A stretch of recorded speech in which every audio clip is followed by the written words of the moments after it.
Bueno, buen día para todos. Hoy vamos a dar respuestas claras a las preguntas que usualmente se hacen los grandes inversores y aquellos empresarios que tienen una estrecha relación con el campo.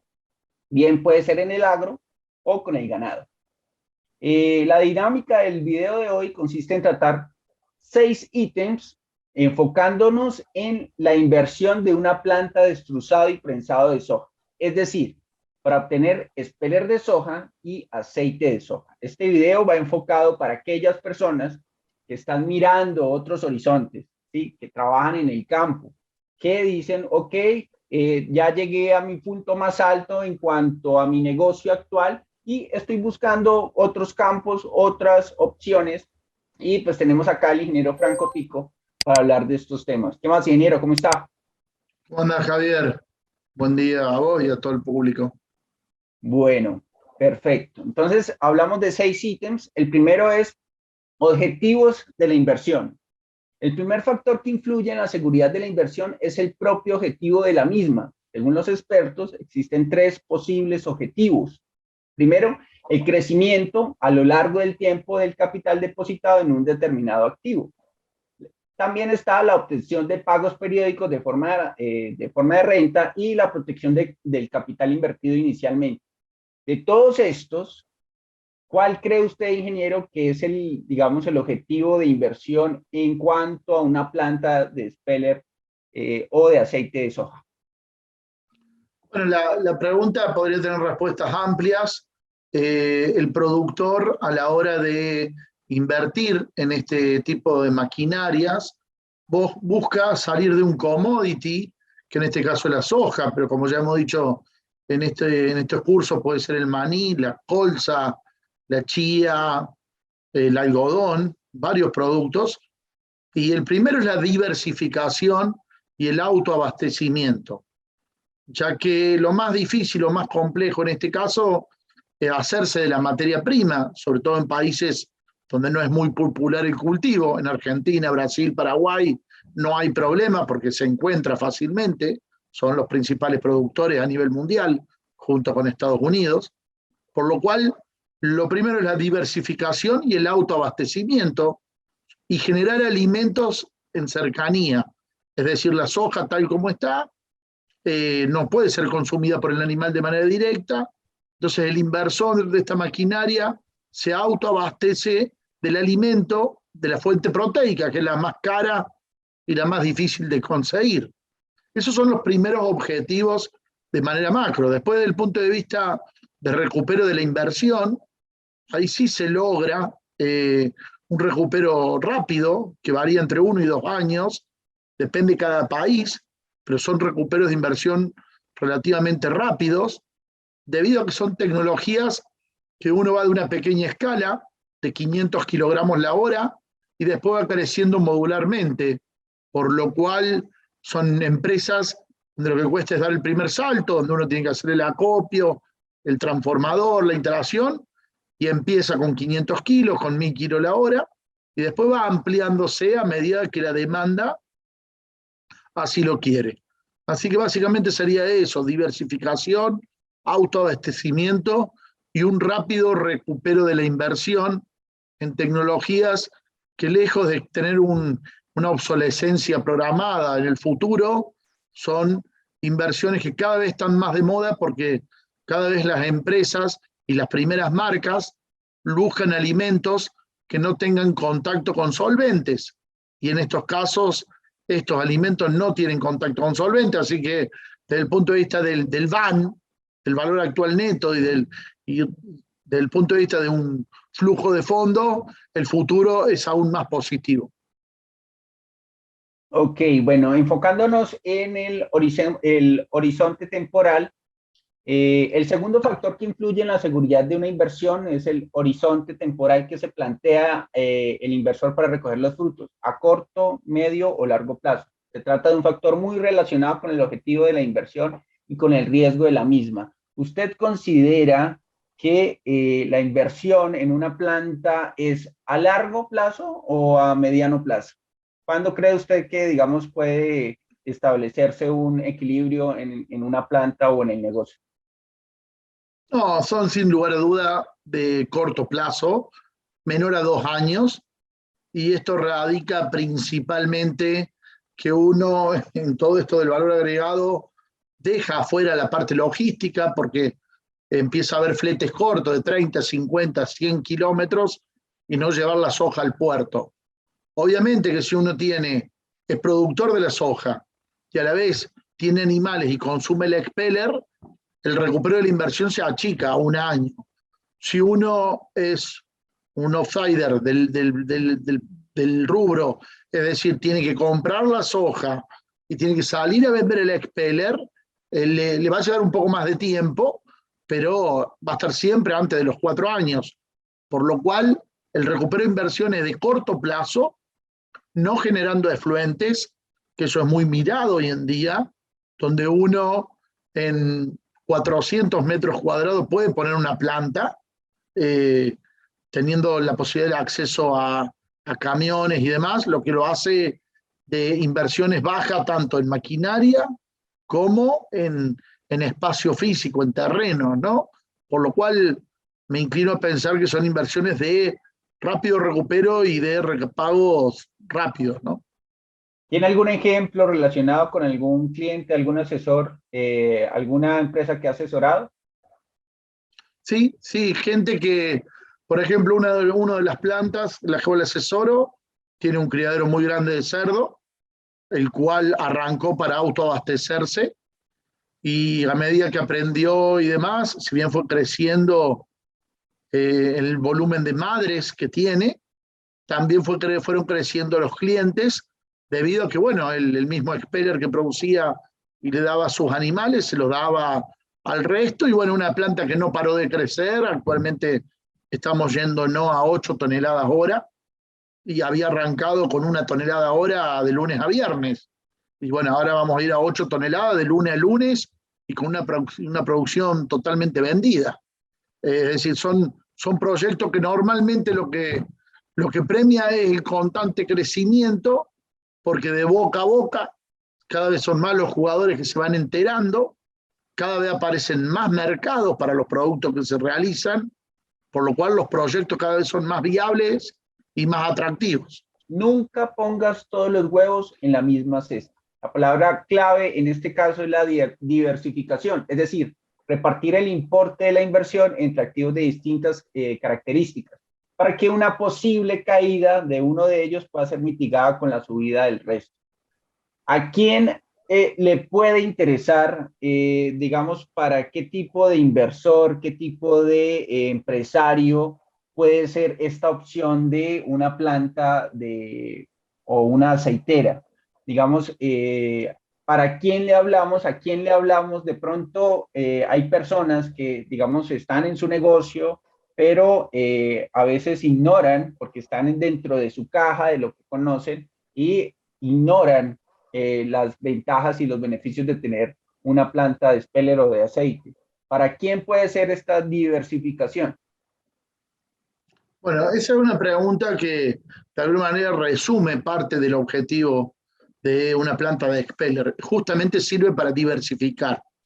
En primer lugar, porque son plantas muy flexibles, es decir, yo mañana necesito producir más, pongo una línea al lado, con muy baja inversión, porque ya tengo toda la infraestructura que la añade, que ya lo hice. Son plantas que uno sube y baja una térmica, acá no hay reacciones químicas ni procesos muy largos, es decir, desde que entra la soja, la materia prima, hasta que salen los dos productos, pasan menos de 5 minutos, por lo cual esto es un ejemplo de diversificación, sobre todo cómo queda uno parado, porque una vez que uno hace el expeller y el aceite puede hacer un biodiesel, el cual luego se integra, puede pensar en refinarlo, puede hacer un alimento balanceado y demás.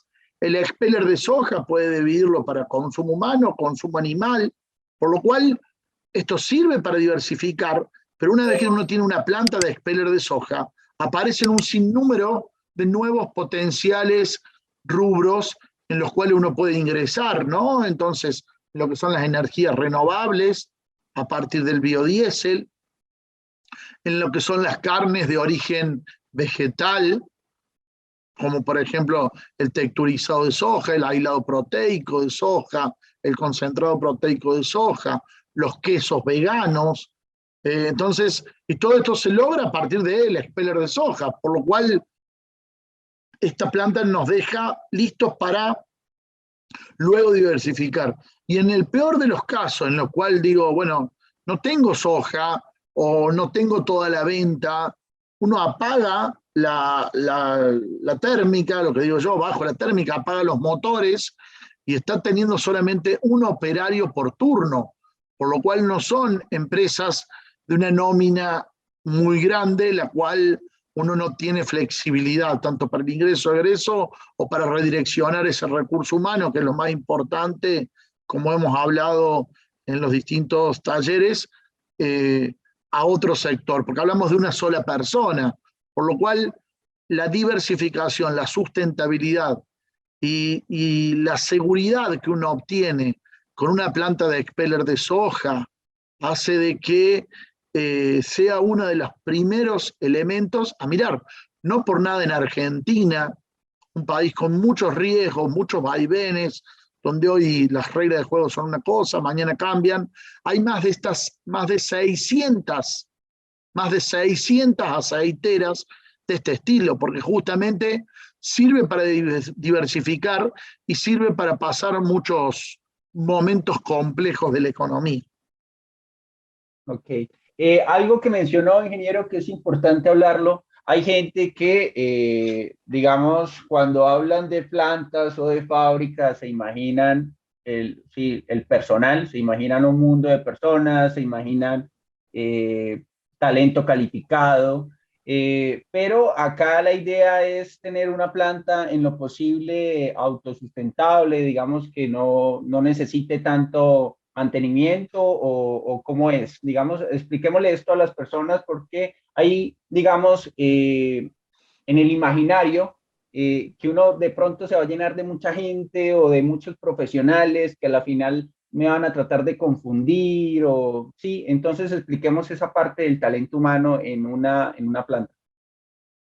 Bien, hoy en día, y quizás es una de las líneas más importantes en la cual yo trabajo, en estas plantas hay un solo operario por turno, es decir, si uno va a trabajar mañana, tarde y noche, tiene 3 colaboradores, donde la mayor carga la tiene el de la mañana, que además de controlar la producción, hace la carga y descarga de la materia prima y de los productos, pero ya hoy se está pensando, es decir, una nómina no mayor a 4 personas de manera directa. Después uno tiene un contador, tiene el ingeniero de proceso, varios que hoy en día se usa mucho tenerlos tercerizados, es decir, yo asesoro a varias empresas, no a una sola, por lo cual el canon no es elevado para la empresa.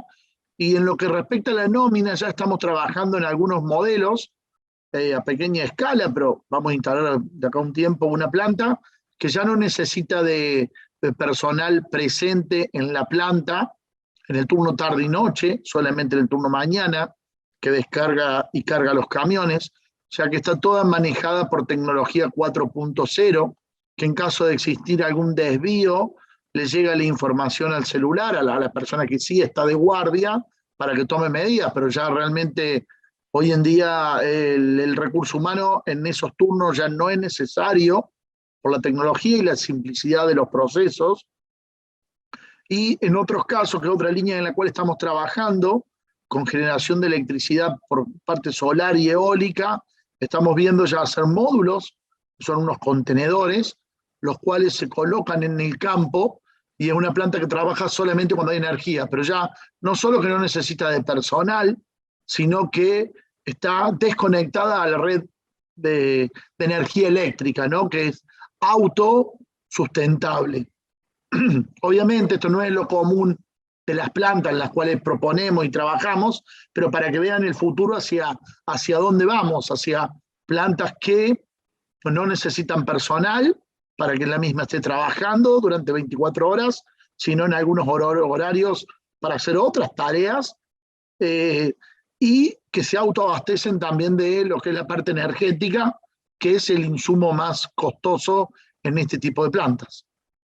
Ok. Otra consulta, ingeniero, que tiene que ver a largo plazo.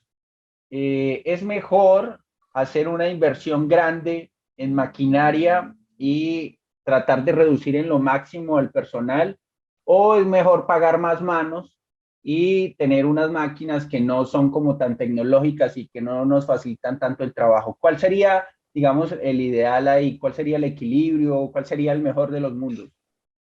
Sí, uno siempre arranca de una menor escala a una mayor escala, entonces el tamaño de la planta tiene que ser pequeña, pensando en 500 kilos a 1 tonelada por hora, eh, pero pensada con las operaciones unitarias divididas de tal manera de que por más que uno sea un productor pequeño, tener niveles de eficiencia, de parámetros, de indicadores similares a las grandes. Y con este tipo de automatismo, ya el costo por tonelada producida de la mano de obra, al no estar la persona en algunos turnos, se reduce obviamente en el promedio mensual. Por lo cual, hoy en día, sin lugar a duda, hay que ir hacia modelos pequeños que luego se van ampliando en función de la necesidad. Bueno, número 4, hablemos del comportamiento histórico, en este caso sería de la soja. Otra variable que conviene tener en cuenta a la hora de invertir con seguridad es el comportamiento que ha tenido el activo en el que queremos invertir durante los últimos tiempos. ¿Cómo ha sido el, digamos, el proceso de las hojas? No sé, echémoslo unos 5 años antes y cómo lo ve usted a 5 años a futuro. Bueno, si nos referimos, por ejemplo, a Argentina, que es donde más se implementó este tipo de equipamiento, 20 años atrás había 1 o 2 plantas, destruzado y prensado de soja. Ya hoy hay más de 600 plantas. En la provincia central de Argentina, Córdoba, hay 105 plantas. Y calculamos que en los próximos 5 años ese número va a pasar las 1.000 plantas. ¿Por qué? Porque las fábricas de alimento balanceado ya todas están teniendo su propia planta de speller. Los tambos que producen leche y demás de un determinado tamaño ya se hacen su propio speller. Eh, Fábricas de alimento para peces, fábricas de alimento para mascotas, han agregado una línea más y lo van colocando, por lo cual cada vez va a haber más plantas. Y uno diría, bueno, va a haber más plantas, van a bajar los precios. No necesariamente, porque cada vez hay más demanda, ¿no? Esto de los biodiesel y el biocombustible antes no existía y ahora se hace, y gran parte del aceite que uno produce va a ese nicho. Hay muchas industrias que usan el aceite como un insumo principal para hacer pinturas, barnices, colas, y en lo que es alimenticio, mayonesas, margarinas, grasas hidrogenadas. Así que es un constante incremento. El mundo, cada vez somos más, cada vez necesitan más proteínas, más materia grasa, y esto es lo que se produce. Por lo cual el futuro, y uno lo ve, que este crecimiento que hubo en Argentina ya hoy está en Paraguay, está en Bolivia, de hecho está en el norte del país, que antes no estaba, está en Brasil. Cada vez son más las plantas y están teniendo esta misma curva de gente que está arrancando.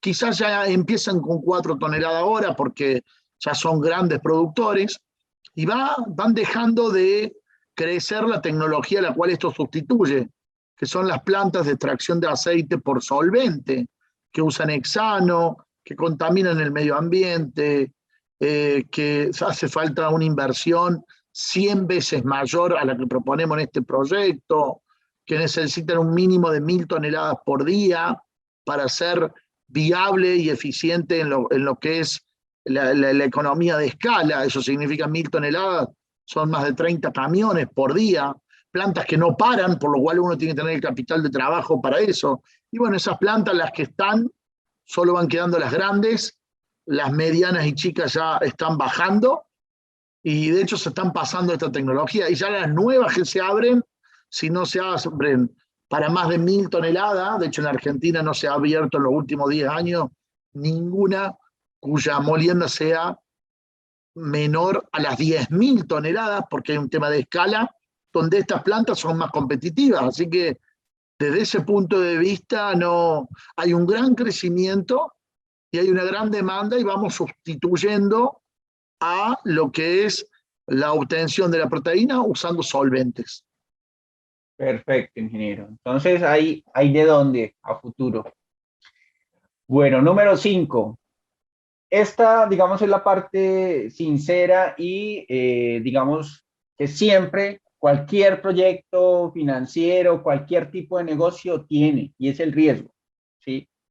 El riesgo siempre está constante en la mejora, en buscar nuevas canchas, en llegar más lejos. Entonces, el riesgo es, junto con la rentabilidad, dos de los factores fundamentales que mueven a los inversores a decidirse por una opción u otra. A mayor riesgo, mayor rentabilidad y viceversa.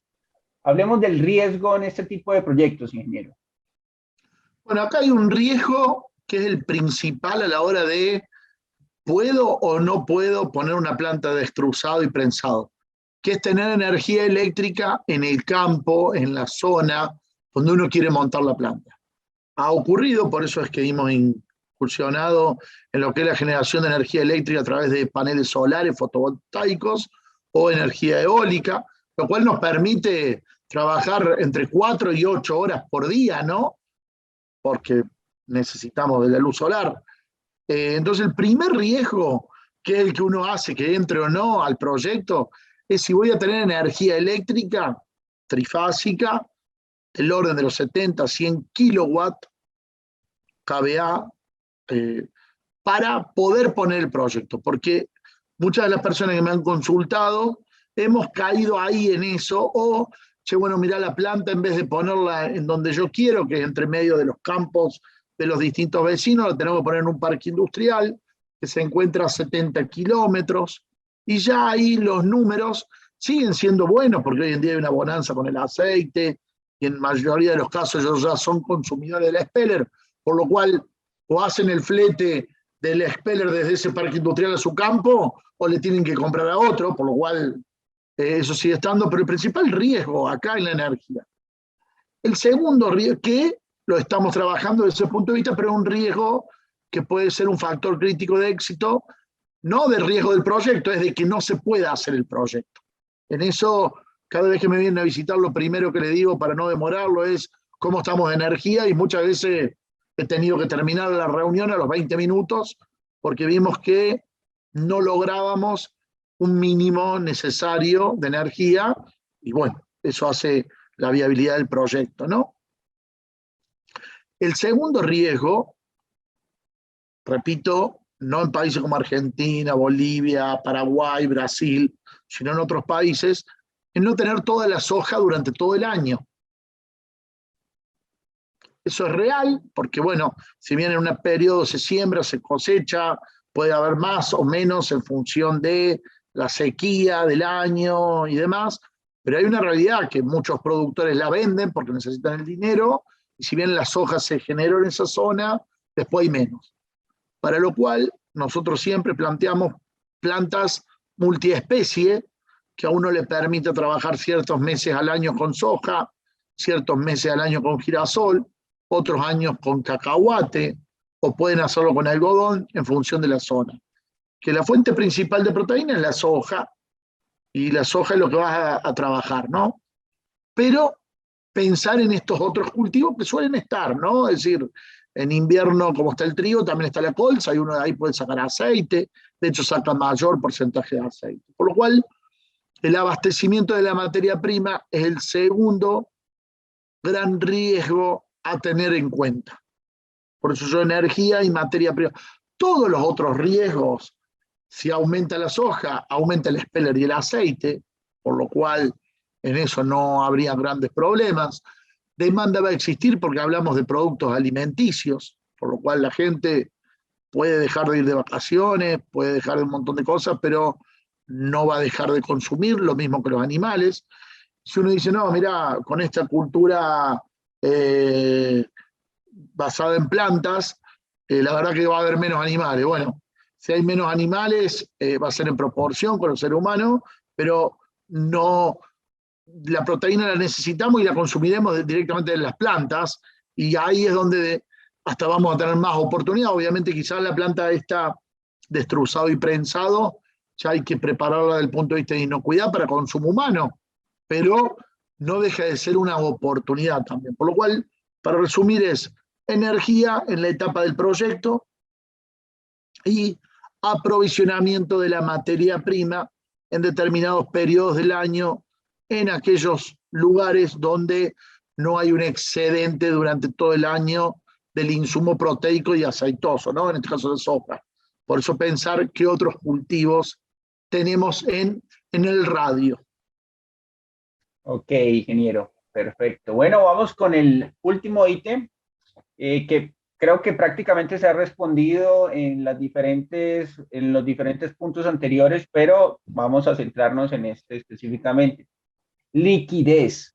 ¿Qué pasa cuando el cliente quiere dar por finalizada su inversión? El objetivo básico de la misma es incrementar el capital que se ha destinado a la misma. Por tanto, en el momento de cerrar esa inversión, ya sea porque se ha conseguido el objetivo perseguido o porque en ese momento sea necesario disponer del capital, del dinero para otros fines, el cliente quiere obtener el dinero. ¿Qué tan difícil es tener la liquidez de una planta, pues, digamos, al finalizar o porque quiere incursionar en otras inversiones? Bueno, esa es una buena pregunta. En este tipo de negocios, son negocios donde uno le da valor agregado a algo que se produce mucho en su lugar. Y no deja de producir dos commodities, que es el expeller de soja y el aceite de soja. Por lo cual la demanda está asegurada, pesos más, pesos menos, y la oferta también, porque en Argentina lamentablemente se siembra maíz o se siembra soja, un año una cosa, otro año la otra, después, por lo cual por rotación el 50% de la superficie tiene soja. Por lo cual hay muchos interesados y en esto de darle valor agregado cada vez son más las personas que quieren poner una planta.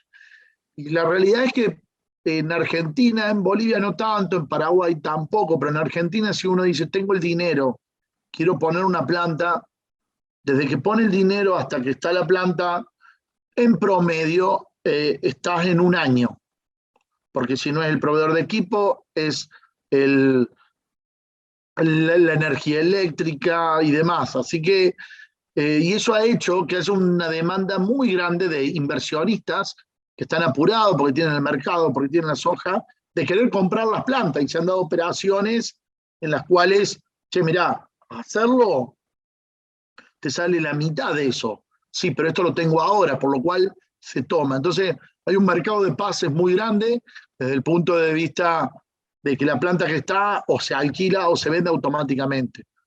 Como el negocio es muy rentable, hablamos de contribuciones mayores al 40% de rentabilidad, que lo tienen muy pocas actividades, hace de que la gente normalmente no se esté desprendiendo de las plantas, no sea común esto. Además, una vez que uno armó la planta, hizo la logística y tiene los clientes, uno no sale a venderlo porque vienen y te lo compran. Vos sabés que cada tanto tiempo el que tiene tantas vacas se va a llevar un camión, por lo cual no hay que hacer un gran esfuerzo en lo comercial. La gente es una nómina muy pequeña, por lo cual el desafío, las horas donde uno le tiene que poner la cabeza y tiene que ser muy perseverante, es el principio. Por lo cual una vez que uno tiene la planta, tiene muy pocos motivos por el cual se va a querer desprender. Sí ha pasado, de hecho he gestionado algunas plantas que por una transición desde el punto de vista generacional, de dueños que no tenían familia o la familia era muy chica o estaba viviendo en una gran ciudad, hayan decidido vender la planta. Y la verdad que la han vendido a muy buenos valores, por lo cual a la hora de salirse, uno tiene grandes posibilidades. Ahora bien, es importante que la planta esté desde el punto de vista conceptual, que sea eficiente. No importa el tamaño, si es chiquita, mediano o grande, que tenga las operaciones unitarias que tiene que tener, el proceso, el layout, que te permita que si es pequeña, aunque sea, tenga una perspectiva de crecimiento sin tener que desarmar todo y armar nuevamente. Por lo cual, siempre insisto en esto, a la hora de armar una planta, y de estar en un proyecto, pensarlo, diseñarlo desde el día al cero, también con este objetivo de hacer la planta para venderla, si quiere, pero pensando en una planta eficiente que luego sea atractiva. Porque si no, ha pasado en otros clientes que también han vendido su planta, pero hemos tenido que hacer cirugía mayor, es decir, desarmar mucho de lo que está hecho y eso repercute obviamente luego en el pago. Así que ese es un consejo que le doy a la persona que piensa armar este proyecto y que quizás en algunos años piensa saltar a otros, ¿no? Listo, ingeniero. Bueno, esos eran los 6 ítems. Bueno, no es un secreto que, y lo hemos dejado claro, que el ingeniero Franco Pico, digamos, hace parte pues hace parte de su proyecto personal y profesional asesorar empresas, asesorar inversores. Entonces, la invitación es que antes de entrar a este negocio, si van a comprar una planta o si van a incursionar, si van a empezar desde cero, se asesoren primero. Estoy seguro, ingeniero, y usted me va a desmentir acá, que lo más, digamos, lo económico de todo va a ser la asesoría, pero va a tener un crecimiento abismal.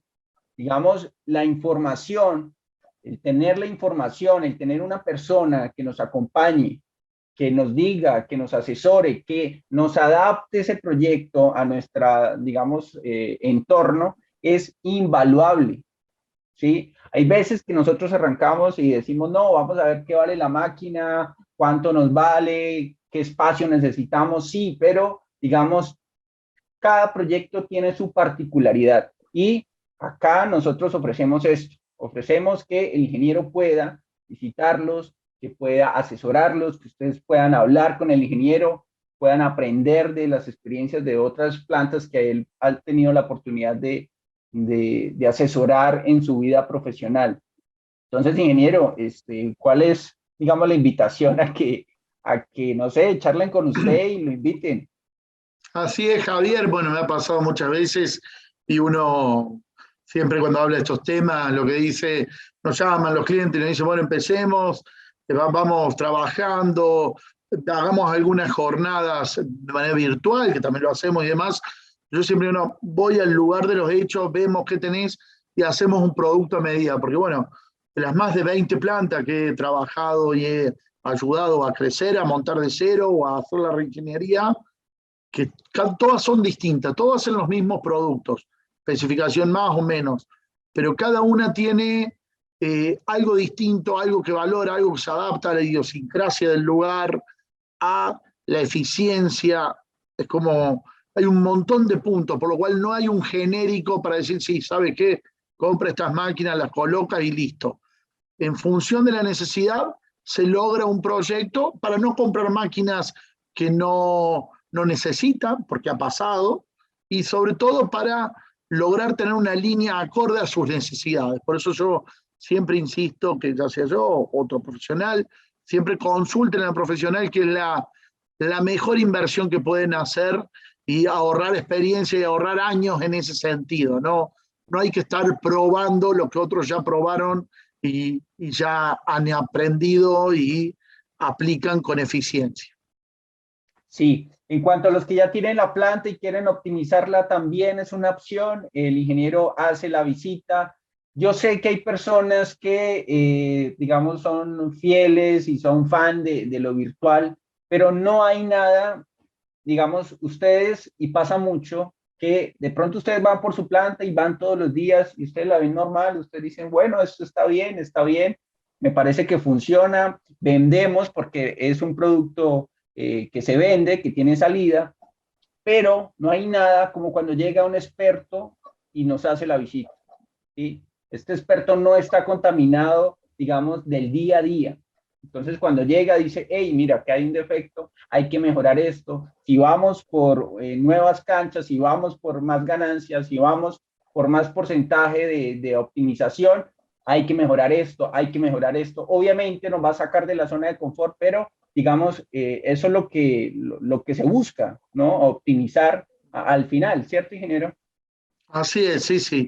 Yo tengo colegas, ingenieros, gerentes de distintas plantas y demás, que hace años que visito, que 2 por 3 me llaman y dicen, bueno, vení, hagamos una jornada, trabajemos. Y digo, mirá, vos sabés mucho, sabés de esto, yo necesito gente fresca, ¿no? Que no esté contaminada, como bien decís vos, del día a día, y uno va y encuentra un montón de problemas que dicen, pucha, que a lo mejor ellos hasta lo sabían, pero no le medían la magnitud. Y uno cuando dice, mirá, tenemos este diferencial de materia grasa, en el año son tantos dólares de pérdida, tenemos un repago de esta máquina en 3 meses y medio, pucha, uno, el de afuera siempre ve algunas cosas que los que estamos todo el día en un lugar lo dejamos de ver, por lo cual yo estoy de acuerdo, es importante el asesoramiento en el momento cero, es clave eso.